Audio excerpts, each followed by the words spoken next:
एक बार बुद्ध एक गांव से गुजर रहे थे। उस गांव के लोग उन्हें पसंद नहीं करते थे। उन लोगों ने बुद्ध को घेर लिया और उन्हें बुरा भला कहने लगे। गांव वालों का सरदार सबसे ज्यादा नाराज था।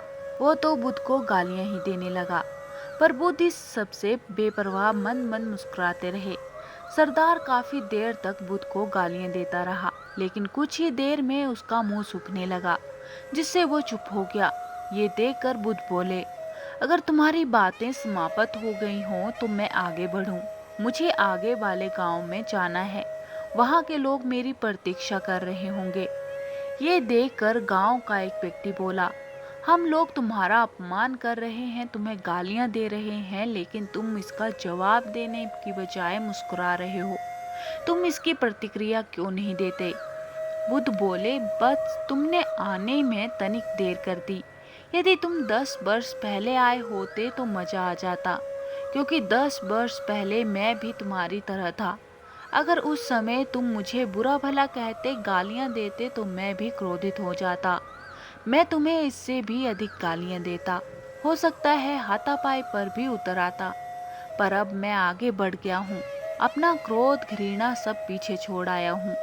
अब मैं उस जगह पर पहुँच गया हूँ जहाँ तुम्हारी गालियाँ पहुँचने में असमर्थ हैं। तुमने मुझे गालियाँ दी, ये तुम्हारी भावना है, लेकिन तुम्हारी ये भावना मुझ तक पहुँच ही नहीं रही। मैं इससे आवेशित तभी होऊंगा जब मैं इसमें भागीदार हो जाऊंगा, जब मैं इन्हें स्वीकार कर लूंगा। लेकिन मैं तो तुम्हारी इस क्रिया से निरपेक्ष हूँ, इससे बहुत दूर हूँ, इसलिए मैं अब भी पहले की तरह शांत हूँ। ये सुनकर सरदार बोला, अरे ऐसे कैसे? मैंने तो तुम्हें गालियां दी हैं, और वो पूरे गांव वालों के सामने दी हैं। फिर उसे लेने या न लेने का क्या मतलब? बुद्ध बोले, बस कल मैं एक गांव में गया था। वहां के लोगों ने मेरा प्रवचन सुना। मैं बहुत प्रसन्न हुआ। गांव का मुखिया मेरे लिए मिठाई लेकर आया और उसे खाने का आग्रह करने लगा। मैंने कहा कि मेरा पेट भरा हुआ है, इसलिए मैं इसे ग्रहण नहीं कर सकता। ये सुनकर वो व्यक्ति मिठाई वापस लेकर चला गया, क्योंकि जब तक मैं कोई चीज लूंगा ही नहीं तो कोई मुझे कैसे दे पाएगा। इसमें तो मेरी सहमति आवश्यक है ना? हाँ, ये तो है। एक व्यक्ति ने बुद्ध का समर्थन किया। बुद्ध ने पुनः पूछा, जब मैंने मिठाई लेने से मना कर दिया तो उन लोगों ने उसका क्या किया होगा? उन्होंने मिठाई अपने घर वालों में बांट दी होगी। एक व्यक्ति ने जवाब दिया। बुद्ध ने कहा, ठीक कहा तुमने। उस मिठाई की तरह ही तुम मेरे लिए गालियां लेकर आए हो और चाहते हो कि मैं इन्हें ग्रहण कर लूं, पर भाई मैं इन्हें लेता ही नहीं। अब बताओ तुम इनका क्या करोगे? उस व्यक्ति के पास इसका कोई जवाब नहीं था। बुद्ध पुनः बोले, मुझे तुम पर दया आती है। अरे क्रोध तो मुझे तब आएगा जब मैं ये गालियां ले लूं, और जब मैं गालियां लेता ही नहीं तो क्रोध का तो सवाल ही नहीं उठता। बुद्ध की बातों पर सरदार ने कोई प्रतिक्रिया नहीं दी।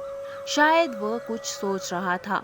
बुद्ध बोले, मैं अपनी आंखों से देख रहा हूँ कि गाली एक कांटा है, जिसे देने वाला व्यक्ति और लेने वाला व्यक्ति दोनों क्रोध से पागल हो जाते हैं। तो फिर तुम ही बताओ कि मैं आंखें रहते हुए भी कांटों पर कैसे चलूं? आंखें रहते हुए मैं कैसे गालियां ले लूं, और होश में रहते हुए मैं कैसे क्रोधित हो जाऊं? इसलिए मुझे क्षमा करो, बस मैं तुम्हारा उपहार ग्रहण करने में असमर्थ हूँ। कहते हुए बुद्ध ने अपने हाथ जोड़ दिए। बुद्ध की बातें सुनकर सरदार लज्जित हो गया। उसकी आंखें छलछलाई। उसने कुछ कहना चाहा, पर उसके होठों ने जवाब दे दिया, और जब उससे रहा नहीं गया तो वो बुद्ध के चरणों में गिर पड़ा।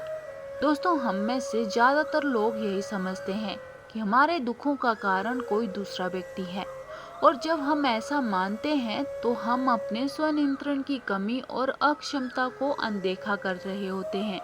वास्तव में ये हम पर निर्भर करता है कि हम दूसरों के द्वारा प्रदान की गई नकारात्मकता को स्वीकार करते हैं या नहीं। अगर हम नकारात्मकता को स्वीकार करते हैं तो हम अपने पैरों पर कुल्हाड़ी मारते हैं, और जब हम उसे अस्वीकार कर देते हैं तो घृणा, क्रोध, हिंसा हर किसी से मुक्त हो जाते हैं। तो दोस्तों, उम्मीद करती हूँ आपको ये कहानी अच्छी लगी होगी। आपकी राय कमेंट बॉक्स में ज़रूर बताएं, और ज़्यादा से ज़्यादा लाइक और शेयर कीजिएगा। और अगर चैनल पे नए हैं तो आपसे विनम्र निवेदन है, सब्सक्राइब करना ना भूलें। मिलते हैं किसी और वीडियो